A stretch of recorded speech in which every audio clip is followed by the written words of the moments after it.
துவையல் தவம் ஐயா வைகுண்டர் தந்த ஒரு மிக சிறந்த விஷயம். துவையல் தவம் அப்படின்னா என்ன? துவையல் தவம்னா நீங்கள் உடனே ஐயா அங்கவே நம்ம அப்படியே அந்த எல்லா பொண்டாட்டி பிள்ளைகளெல்லாம் விட்டுட்டு போய் தவம் இருக்குது அப்படி இல்லை. ஐயா வைகுண்டர் ரொம்ப அற்புதமாக சொல்கிறார். அதாவது கலியுகம் அப்படின்றத நாம் குடும்பத்தினருடன் வாழும்போது அந்த 10 அவதாரங்களையும் நம்மளால் கடக்க முடியும் அப்படின்னு ஐயா வைகுண்டர் சொல்லுகின்றார். இங்கே துவையல் தவம் அப்படின்னா என்னென்னா, நாம் ஒழுங்காக குளித்து, அதுக்கு தான் அந்த அபிஷேகங்களை எல்லாம் பண்ணாங்க. அது ஒழுங்காக குளித்து நாம் நம்மளுடைய துணியை சரியாக துவைத்து வெள்ளை ஆடையாக அந்த அழுக்கு இல்லாமல் கட்டி அந்த அப்பழுக்கற்ற மனமாக வெளியே நாம் அப்பழுக்கற்றிருந்து உள்ளாலையும் அழுக்கு இல்லாமல் அந்த ஐம்புலன்களிலும் வெள்ளை உள்ளமாக வாழுகிறது தான் துவையல் தவம். இங்கே ஐயா வைகுண்டர் அங்கே தலைமைப்பதியாக சுவாமி தோப்பில் தவம் இருந்தார். அவர் மக்கள்கிட்ட என் பக்கத்தில் இருங்க, எனக்கு நீங்கள் அங்கேருந்து அந்த இதெல்லாம் கொண்டு வாங்க, சமையலுக்குள்ள பொருட்களெல்லாம் எடுத்துகிட்டு வாங்க, நம்ம சமைச்சு சாப்பிடலாம், பிச்சை எடுத்துகிட்டு வாங்க, நம்ம சேர்ந்து அன்னம் உண்ணலாம் அப்படியா சொன்னார் ஐயா வைகுண்டர். எவ்வளோ அற்புதமாக சொன்னார். மக்களே, நான் இங்கே தவம் இயற்றுகின்றேன், நான் இங்கே உழைத்து வாழுகின்றது, என்னுடைய வீடு, நான் இங்கே இருக்கின்றேன். நீங்கள் என்ன செய்கின்றீர்கள்? அங்கே அந்த அந்த வாகைப்பதி அப்படின்ற அந்த இடத்துலவே நீங்கள் தவம் இயற்றுங்கள் அப்படின்னு கிழக்க பார்த்து தவம் இயற்ற சொல்லுகின்றார், கிழக்கு நோக்கி. ஏன் இங்கே இந்த பக்கம் எங்கேயாவது அந்த பக்கத்திலே கடல் இருக்கின்றது, அங்கவே தவம் ஏற்று சொன்னோம்? அப்படி இல்லை. ஐயா வைகுண்டர் அங்கே அந்த அந்த வாகைப்பதி அருகில் அங்கே சென்று சவம் இருக்கின்றார். அப்போ அவர்கள் தவம் ஏற்றி தினமும் அந்த உகப்பிடிப்பை கொடுத்து அனுப்புகின்றார். கையில் கொடுத்து அந்த காலையில் உகப்பிடிப்பு, மத்தியானம் உச்சப்பிடிப்பு, சாயங்கால உகப்பிடிப்பு 108 மந்திரங்களையும் அவர்கள் சரியாக அந்த கூட்டு பிரார்த்தனையாக செய்து, சரியாக அந்த தவம் செய்து, அவர்கள் அந்த தியானம் செய்து தவம் செய்து அவர்கள் பக்குவமாகிவிட்டார்கள்.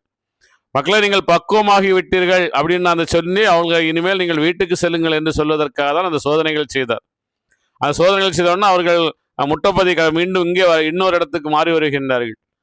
வடக்கு நோக்கி தவம் ஏற்றுகின்றார்கள். கிழக்கு நோக்கி தவம் இருக்க, வடக்கு நோக்கி தவம் இருக்கின்றார்கள். ஐயா அதுக்கு தான் அங்கே ஒரு வாசகம் சொல்லுகின்றார்.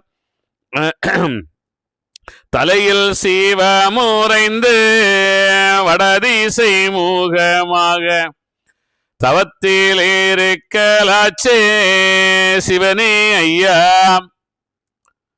அங்கே அந்த வடக்கு கிழக்கு அப்படிங்கிறது ரொம்ப அற்புதமானது. அதாவது பாசிட்டிவானது. ஒரு காந்தத்தை நீங்கள் வச்சு தூக்கி பிடிச்சிங்கன்னா அது வடக்கு, அந்த பாசிட்டிவ் வடக்கு நோக்கி இருக்கிறது, நெகட்டிவ் தெற்கு நோக்கி இருக்கிறது. அது ஒரு பாசிட்டிவ் எனர்ஜி கிடைக்கும். நீங்கள் வடக்கு நோக்கி அமர்ந்து சில நதிகள் நீங்கள் கண்களை மூடி பாருங்கள், அவ்வளோதான் அந்த வித்தியாசம் உங்களுக்கு கண்டிப்பாக தெரியும். அதனால தானே ஐயா வைகுண்டர் வடக்கு நோக்கி தவம் ஏற்றுகின்றார். அவருக்கு பின்னாடி கடல் இருக்குது, அங்கே கடலை பார்த்தா தவம் ஏற்றினார் இல்லையே. இங்கே அந்த மக்கள் கிழக்கு பார்த்தும் வடக்கு பார்த்தும் தவம் ஏற்றி மேன்மை அடைந்து விடுகின்றார். உடனே அவர்களை நீங்கள் உங்களுடைய வீடுகளுக்கு செல்லுங்கள் என்று சொல்லுகின்றார். அதாவது எல்லாரும் பார்க்கின்றார்கள், இவர்கள் பிராமணர்கள். அந்த பிராமணர்களுடைய அந்த துணியை விட இவர்களுடைய துணி அதாவது அந்த நல்ல சுத்தமாக இருக்கின்றது என்று வியப்பு கொள்கின்றார்கள். எல்லோரும் அவ்வளோ சுத்தமாக ஓதி உணவருந்துகின்றார்கள். எல்லோரும் சொல்லுகின்றார்கள், இவர்களுக்கு எந்த காலத்தில் இவர்களுக்கு இந்த பாக்கியம் கிடைத்தது என்று அங்கே பெருமை கொள்ளுகின்றார்கள். இந்த சாணான் என்று கீழ் ஜாதி என்று அடித்த ஒருவன் இங்கே என்ன செய்கின்றான்? ஓதி உணவருந்துகின்றான். எவ்வளவு அற்புதமான ஒரு விஷயத்தை ஐயா வைகுண்டர் செய்தார். மக்களை, எங்களுடைய காலகழிய குடிங்கன்னு சொன்னார். இன்னும் எங்கேயாவது நீங்க அவர் ஆசிரமத்தில் போய் பாருங்க, உங்களுடைய சொத்தை அவ்வளோத்தையும் பிடிங்கிட்டு என்ன பண்ணாங்க? அங்க மொட்டை அடிச்சு உட்கார வச்சிருவாங்க. இங்க ஐயா வைகுண்டர் அப்படியே செய்தார். அதான் ஐயா வைகுண்டன் சிறப்பு அப்படின்னு சொல்றது. இன்னைக்கெல்லாம் நீங்க தலைமைப்பதி அந்த சுவாமி தோப்புக்கு தினமும் லட்சக்கணக்கான மக்கள் செல்லுகின்ற அளவு பெருமை கொண்டிருக்க வேண்டும். நீங்கள் அந்த உருவத்தை கொண்டு வந்ததால், அதை சரியாக கொண்டு வராததால், ஐயாவுடைய தத்துவத்தை நீங்கள் எல்லாம் மாற்றி சொல்வதால் என்ன ஆகின்றது? அங்கே அந்த ஐஸ்வர்யமே இல்லாமல் சென்று விட்டது. ரொம்ப ஒரு கஷ்டமான சூழ்நிலை. அதாவது துவையல் தவம் அனைவரும் செய்யுங்கள். துவையல் தவம் என்றால் ஐயா வைகுண்டர் அதுக்காக தான் மாசத்துக்கு ஒரு நாள் அங்கே வர சொன்னார் மக்களை. நாம் மாசத்துக்கு ஒரு நாள் நாம் எல்லோரும் சேர்ந்து அந்த ஓதி உணவருந்து விட்டு தியானம் தவம் செய்ய வேண்டும் என்று சொல்வதற்காக தான் ஐயா வைகுண்டர் அங்கே வர சொன்னார். அந்த மக்கள் எல்லாம் அதுக்காக தான் அந்த முதல் கிழமை அங்கே சென்றார்கள். இந்திய போல அல்ல, எல்லாரும் சேர்ந்து அங்கே ஓதி உணவருந்தினார்கள். அப்பமா ஐயாட்டுக்கு யாரே ஐயா வைகுண்டர் தன்னுடைய காலில் உழவு சொல்லவே இல்லை, நீங்கள் என்னை வணங்கள் என்று சொல்லவே இல்லை. அடுத்தது என்ன சொல்லுங்கன்னார் பாருங்க. அதாவது நம்ம சிபிஎஸ்சி சிலபஸ்ல ஒரு 2 விஷயம் சொன்னாங்க. ஐயா வைகுண்டர் பனி ஏறினார். அவர் ஐயா ஐயா சாமி தாங்க தயவு செஞ்சு கேட்டுங்க. ஐயா வைகுண்டர் பனி ஏறினார், அது பெருமை கொள்ளுங்கள். ஒரு பனி ஏறி கடவுளாக முடியாதா? ஒரு பனி ஏறுபவர் கடவுளாக வர முடியாதா? ஒருவர் வந்து உழைப்பவர் கடவுளாக வர முடியாதா? தூணிலும் துரும்பிலும் எங்கும் எதிலும் எல்லா உயிர்களிலும் இருக்கின்ற கடவுள். இது என்ன, எதுக்காக நீங்கள் இதை கேட்க? தூணிலும் துரும்பிலும் எங்கும் எதிலும் எல்லா உயிர்களும் இருக்கின்ற இறைவன் சொல்லிட்டு எதுக்கு நீங்க சொல்றீங்க? வாயால சொல்லுங்க. சொல்லிட்டு அங்கே போய் கல்லில் கும்பிடுறீங்க, அதானே? ஒருவர் அந்த உழைத்து வாழ்ந்த ஒருவர் உயர்ந்து அங்கே 10வது அவதாரமாக வந்தார் என்றால் பெருமைப்பட வேண்டியது யார்? நான் என்னுடைய தந்தையார், என்னுடைய குரு, எனக்கு வழிகாட்டியவர் என்னுடைய ஐயா வைகுண்டர் சொல்வது நான் பெருமை கொள்ளுகின்றேன். அவர் உழைத்து வாழ்ந்தார் கடைசி காலம் வரைக்கும். அவர் உழைத்து தான் வாழ்ந்தார். அதான் அங்கே சொல்லுகின்றார், அந்த திருவனந்தபுரத்தை ஆண்ட அந்த மகாராஜா சிறைவிடுத்து செல்லும் போது, கட்டி இழுத்து செல்லும் போது சொல்லுகின்றார் மக்களே, நான் யாரிடமாவது இருந்தால், நான் ஒரு இது வாங்கி சாப்பிட்டு இருந்தால், யாரிடமாவது நான் கைக்கூலி என்று ஒரு இது வாங்கி சாப்பிட்டு இருந்தால் நான் இங்கே மீண்டு வரமாட்டேன் என்று சொல்லுகின்றார். வாங்கி சாப்பிட்டார் ஐயா வைகுண்டர், சொல்லவே ஒரு இதே இல்லை. அதான் வந்து ஐயா வைகுண்டருக்கு ஒரு மிக மிக மிக மிக அது சொல்லுகின்றார். கலியுகத்திலே நானோ வலியவர்களை போலே காசுக்கும் அலைந்ததுண்டோ சிவனே ஐயா. ஐயா வைகுண்டர் யார்ட்டாவது நீங்க வாங்கி சாப்பிட்டுருப்பார் நீங்க நினைக்கிறீங்களா? எதுவுமே கண்டிப்பாக இல்லை. அவர் உழைத்துத்தான் வாழ்ந்தார். ஐயா வைகுண்டர் உழைத்து வாழ்ந்தார் அப்படின்னு சொல்றது நாம் பெருமை கொள்ள வேண்டும். அதான் என்ன ஒரு விஷயம் போட்டிருந்தாங்க, அது வந்து அவர் இது குரான் படிச்சார் அப்படின்னு போட்டிருந்தேன். அற்புதமான விஷயங்க. பைபிள் படிச்சார், குரான் படிச்சார், உண்மைதானே? அதுதானே சொன்னார், மீளா சிலுவையிலே முள்ளால் அடிகள் பட்டு மரித்து பிறந்தது போல் மாயக்குருநாதன் ஐயா தானே சொன்னார். இன்னொருத்துல என்ன சொல்லுகின்றார்? அல்லா இல்லல்லா இறைசொல் மயிலல்லா அப்படின்னு சொல்லுகின்றார். அல்லா இல்லைன்னா, அல்லா இந்த ஓம் இல்லைன்னா எதுவுமே உனக்கு கிடைக்காது. ஓம் என்பதுதான் மந்திரமலை, அல்லா என்பது ஓம்காரம். அதை நீ திரும்ப திரும்ப சொன்னால் அந்த சக்தி உன்னை மேல் நோக்கி கொண்டு செல்லும். அதான் அங்குதான் உனக்கு கரு உருவாகின்றது, இறை என்ற கரு உருவாகின்றது என்று சொல்லுகின்றார். அதுக்கப்புறம் இன்னொரு விஷயம் சொல்லுகின்றார். இது துலுக்கன் வந்து விழுந்து ஓடி 10 ஆண்டில் நான் வருவேன் என்று. சுலுக்கன்னா அவன் உருவமற்ற வழிபாடுகின்றான். நீ உருவத்தை நினைவு கடலில் கரைத்து விநாயகரை போல உருவத்தில் நினைவு கடத்தல் கடலில் கரைத்து அந்த விநாயகர் போல அந்த யானையை போல் நீ வாழ்ந்து வந்தால் நீ என்னாகின்றது? நீ அந்த இறை என்ற முதல் நிலைக்கே நீ வருகின்ற. அதான் வந்து அங்கே அதுக்கப்புறம் தான் உனக்கு அந்த 10 அவதாரங்கள் நடக்குதான். துலுக்கன் வந்து விழுந்து ஓடி 10 ஆண்டில் வருவேன் சொல்லுகின்ற. இன்னொரு இடத்துல என்ன சொல்லுகின்றார்? இதெல்லாம் வந்து அந்த குரான் படிக்காமல ஐயாவில் சொல்ல முடிஞ்சது. கண்டிப்பாக அவர் தெரிந்து கொண்டிருப்பார் அங்கே என்ன எழுதியிருக்கின்றது. அடுத்து என்ன சொல்லுகின்றார் பாருங்க, அல்லாஹ் என்று நபியை தேடி அலைந்தவர்கள் சடுதியில் ஆட்டுக்குள்ளே முன்னும் இன்னும் அடைக்கும் என்று சொல்லுகின்றார். சடுதி, ஒரு உயிரை நீ வெட்டி கொண்டால் அது சடுதி, அந்த உயிர் சாபமிடும். அந்த உயிர் எவ்வளவு கஷ்டப்பட்டு அது வந்து அந்த உணவை தேடி அலைந்து உண்டு அதை என்ன செய்கின்றது? அந்த சதையை நீ சாப்பிடுகின்ற, அது பிணத்தை நீ சாப்பிடுகின்ற. அதனால என்ன ஆகின்றது? அவனுக்கு வந்து நீ ஆன்மீக பாதை அனைத்து உனக்கு அடைக்கும் என்று சொல்லுகின்ற. அதனால நீ வந்து அதெல்லாம் சொல்லுகின்றார். அதெல்லாம் ரொம்ப இதே போல காவல் காத்த மட்டும்தான் வருவார்கள் என்று சொல்லுகின்றார். அப்புறம் இன்னும் நிறைய விஷயங்கள் ஐயா வைகின்ற சொல்லிவிடு அந்த பைபிள் அது இருக்குதா. அப்படி இன்னொரு விஷயம் சொல்லுகின்றார் பாருங்க. அதாவது ஒரு வேதம் தொப்பி உலகமெல்லாம் போடு என்பான். அவன் வந்து என்ன செய்யறான்? எல்லாரும் நீங்கள் இஸ்லாமாக வந்து விடுங்கள் என்று சொல்லுவான். இன்னும் மற்றொரு வேதம் சிலுவை வையமெல்லாம் போடு என்பான். அத்தகுதி வேதம் அவன் சர்க்கம் போடு என்பனா அவன் என்ன செய்கிறான்? என்னுடைய இதுதான் பெருசு, என்னுடைய இதுதான் பெருசு என்று பேசுகின்றான். ஆனால் என்ன உண்மை? தூணிலும் துரும்பிலும் எங்கும் எதிலும் எல்லா உயிரிலும் இருக்கின்ற இறைவன் நமக்குள்ளால இருக்கின்றான் என்று படைத்தவர்களுக்கு எல்லாம் ஒன்றுதான். அவர்கள் தான் இயேசுவாகவும் வருவார்கள், அவர்கள் தான் நபிகள் நாயகமாகவும் இருப்பார்கள். எல்லாராகவும் இந்த உலகத்தில் அவர்களால் தான் வாழ முடியும். இதுதான் உண்மை, இதுதான் சத்தியம். இந்த உண்மையை நாம் தெரியாத வரைக்கும் நாமும் என்ன செய்ய வேறுபாட்டு தான் இருக்கு. ஐயோ அவன் வந்து கிறிஸ்தவன், அவன் இஸ்லாமியன், இவன் அவன் இதை அப்படி நாம் வேறுபாடு அற்றவர்கள் நாம். அதனால்தான் ஹிந்து தர்மம் அனைத்தையும் அணைத்து செல்லுகின்றது. ரொம்ப அற்புதமான விஷயம். அதனாலதான் ஹிந்து தர்மம் அனைத்தையும் அணைத்து செல்லுகின்றது. வந்து நம்ம கண்டிப்பா தெரிஞ்சுக்கணும். அடுத்து என்ன சொல்லுகின்றார்? இது ரொம்ப முக்கியமான விஷயம் பார்த்துங்க. அங்கே நம்ம வந்து என்ன சொல்லுகின்றோம்? ஐயா வைகுண்டர் கடவுளாக வந்து விட்டார். ஐயா வைகுண்டர் கடவுளாக தான் வந்தார், கடவுள் ஆனார். அதை வந்து முத்துக்குட்டி என்ற அந்த சம்பூர்ண தேவன் திருச்செந்தூர் கடலிலே ஞானம் பெற்று கலை பெற்று அவர் இங்கே வந்து 6 ஆண்டுகள் தவமியேற்றி அந்த மந்திரமலையை கடைந்து தவமியேற்று மூச்சு காற்றை அடக்கி தவமியேற்றி அந்த மாந்திரம் கழிவு சூது மாரணம் கருவு கோடு உபாந்திரம் தீதுகேடு ஊரிய பொய் வல்லாங்கு ஏந்திய நினைவு பாசம் இது முதல் வினைகள் எல்லாம் சாந்தியில் எரித்து நீத்தி தர்மத்தை வளர்க்கொள்ளிட்டாள் அப்படின்னு எல்லாம் சொல்லிட்டார். இப்போ நீங்க வந்து ஐயா வைகுண்டர் வந்து இப்படி இது மனுஷனா வந்துட்டார் அப்படின்லாம் சொல்றீங்க. 3 வரிகள் நான் படிக்கிறேன், கேளுங்க. ஒன்று சொல்லுங்க வாங்கினுங்க. என்னுடைய சுயசரிதையில் சொல்லுகின்றார். இந்த சுயசரிதை வந்து அவர் எப்படி எப்பொழுது எழுதினார் என்று நம்ம இது தெளிவாக நிறைய டைம் பார்த்துட்டு வந்துருக்கிறோம். இன்னொரு டைம் சொல்லிடுறேன். ஐயா வைகுண்டர் சுயசரிதை எப்படி எழுதினார் அப்படின்னா, அவர் வந்து அந்த பூமடந்தை திருமணம் முடித்து வடக்கு வாசலில் அரிகோபாலஸ்ரீசரை நிறுத்தி நீ 10 அவதாரம் வந்த பாதையை சொல்ல என்று கேட்க அவர் சொல்ல தெரியாமல் இருக்கின்றார். அதுக்கப்புறம் அவர் சித்தம் கலங்கி அலைந்தார். அதை எடுத்தால் நிறைய ஏடாக பிரித்து எழுதினாங்க. அந்த சித்தம் கலங்கிய அவருக்கு ஐயா வைகுண்டருக்கு தெரிந்து விட்டது இவர் சரியாக எழுதவில்லை என்று. அதுதான் அவர் என்ன செய்கிறார், தன்னுடைய சுயசரிதையில் சொல்லுகின்றார். சுயசரிதையில் தான் இந்த வரிகளை சொல்லுகிறாருங்க. ரொம்ப அற்புதமான வரி.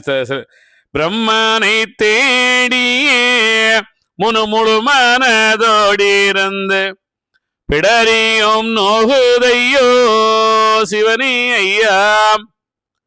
அங்கே அந்த முத்துக்குட்டி அங்கே அந்த கடலுக்குள் சென்று செத்து விட்டார் என்றால், செத்து விட்டு அங்கிருந்து கடவுள் வந்தால் கடவுள் எதற்காக பிரம்மனை தேட வேண்டும்?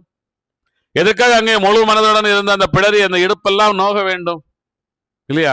சொல்லுகின்றார். இன்னொரு விஷயம் சொல்லுகின்றார், ரொம்ப அற்புதமான விஷயம் பாருங்க.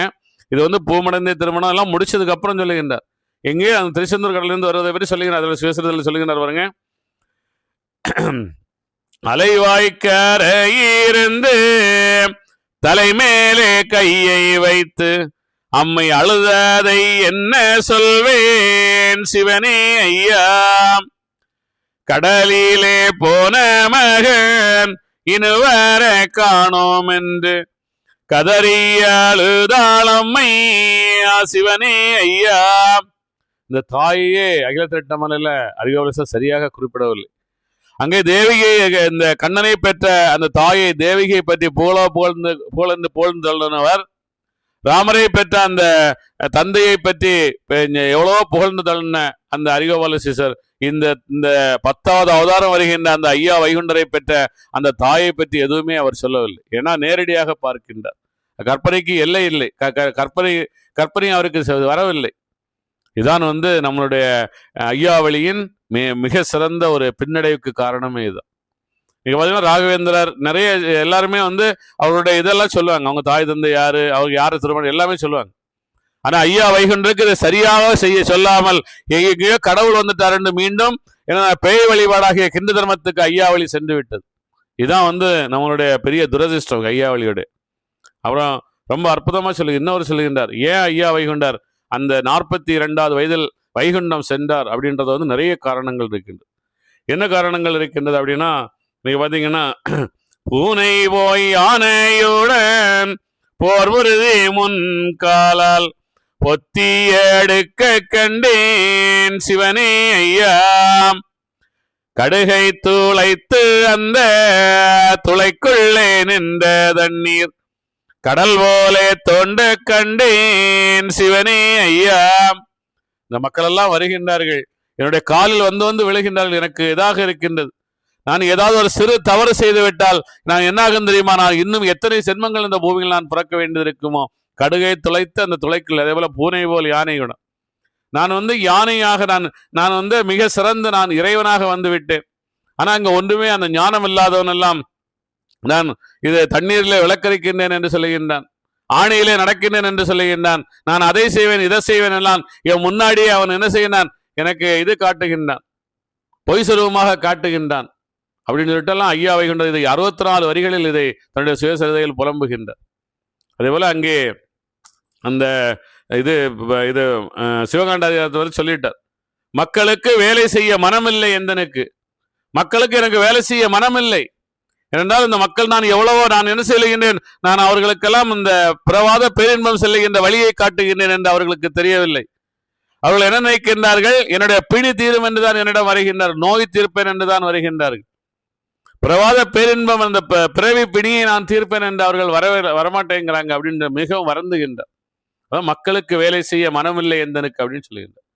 எவ்வளவு ஒரு காட்டமான விஷயம் பார்த்தீங்களா? இது ரொம்ப ரொம்ப காட்டமான விஷயம். அதனாலதான் ஐயா வைகுண்டர் அப்பனே நான் இங்கே செய்தது போதும், என்னை நீங்கள் அழைத்துக் கொள்ளுங்கள். நான் இன்னும் இங்கே இருந்தால் என்ன காலில் வந்து விடுவான்.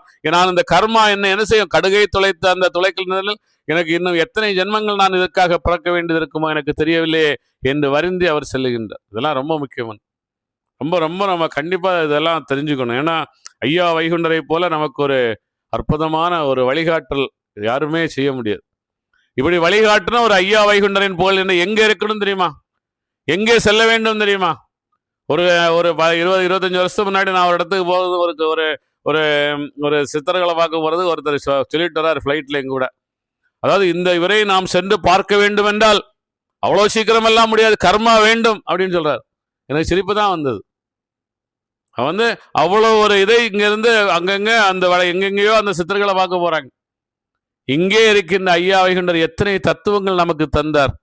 அந்த ஒரு ஐஸ்வர்யம் என்ற தலைமைப்பதியாக சுவாமி இருக்கின்றதா? அந்த ஐஸ்வர்யம் ஏன் எங்கே சென்றது? அதுக்கப்புறம் பாத்தீங்கன்னா சீவாய் மேடை. இது ரொம்ப நம்ம கண்டிப்பா நம்ம தெரிஞ்சுக்க வேண்டியது. சீவாய் மேடை யாரு போய் சீவாய் மேடை அமைக்கணும் தெரியுமா? போய் வணங்கணும் தெரியுமா? நாமெல்லாம் இல்லை, நமக்கெல்லாம் ஐயா வைகுண்டர் தான் குலதெய்வம். இது யார்? அந்த ஆடுகடாய் கோழி வெட்டி பலியிடுறவங்க. ஐயனார் காத்தவனாயன், இது ஐயனார் காத்தவராயன் சுடலை மாடன் அப்படின்னெல்லாம் வணங்குகின்றார்கள் அல்லவா? அந்த பெரிய பெரிய மீசை வச்சு இதெல்லாம் வழங்குறாங்க இல்லையா, அருவாளெல்லாம் வச்சு. அவர்கள் எல்லாரும் என்ன செய்ய வேண்டும்? மக்களை நீங்கள் இதெல்லாம் செய்யாதீர்கள், அதெல்லாம் தவறு, உங்களுடைய குலதெய்வம் அப்படி வழிகாட்டவில்லை அப்படின்னு சொன்னாலும் அவர்கள் பயம்பட்டார்கள். ஐயோ நாங்கள் இதை செய்யவில்லை என்றால் எங்களுடைய குழந்தைகளுக்கு ஏதாவது ஆகிவிடுமோ, அந்த தெய்வம் எங்களுக்கு கோபம் கொண்டு ஏதாவது ஒரு பிரச்சனைகள் வந்து விடுமோ என்று பயந்தார்கள். அல்ல ஐயா ஒரு மேடையை அமைத்தார். மக்களே எல்லாம் அவங்க அதை எல்லாத்தையும் கொண்டு வந்து இங்க வைங்க. அவர்களுக்கு நீங்க என்ன கொடுக்கணும்? துணி கொடுக்கணுமா, அருவாள் கொடுக்கணுமா, என்ன வேணாலும் இங்க கொண்டு வந்து வைங்க.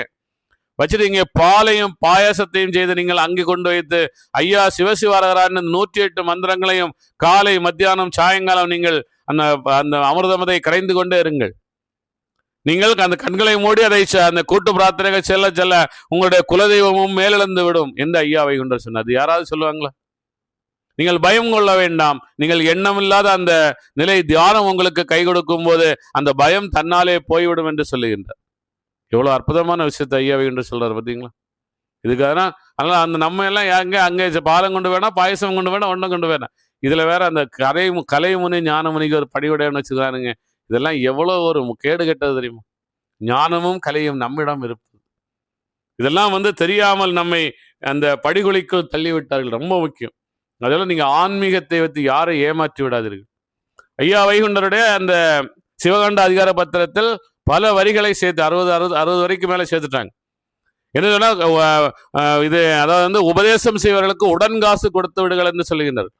மக்களை யாராக இருந்தாலும் இது மிகப்பெரிய தவறு. நீங்க நான் பணிவிட செய்கிறேன்னு காசு வாங்கிறாதுங்க.